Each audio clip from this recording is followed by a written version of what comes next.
In this video, I'll be showing you how to reset iMac to factory settings without password. It's a very simple method, so if you find this video helpful, be sure to drop a like and subscribe. But anyways, if you've forgotten your password and you want to completely wipe the device, you don't need to actually log in, but you are going to need your Apple account, Apple ID credentials, and if Find My was turned on. This is due to the activation lock, which prevents thieves from resetting stolen Macs or any devices like that.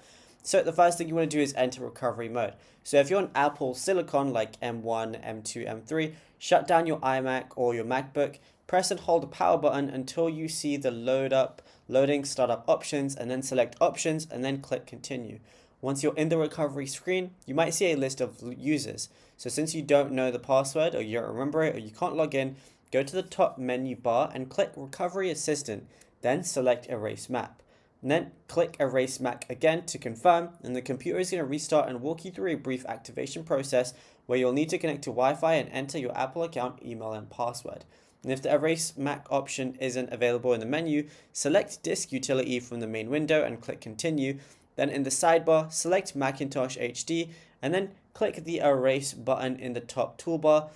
As the format, choose APFS, and as the scheme, choose GUID partition map if asked, and then click Erase Volume Group, and once finished, quick Disk Utility. Now that the drive is empty, your thing is going to be a blank slate. So back in the utility windows, select Reinstall Mac OS, then follow the prompts to download and install the operating system, but this can take up to 30 minutes to 2 hours depending on your internet speed. And when the Hello Setup screen appears, the reset is then complete. And yeah, it's as simple as that. Now if you found this video helpful, be sure to drop a like and subscribe, and also be sure to check out all our other tutorials that we've been posting on the channel as well, because there is a lot to go through and you might find something that you didn't know about yet.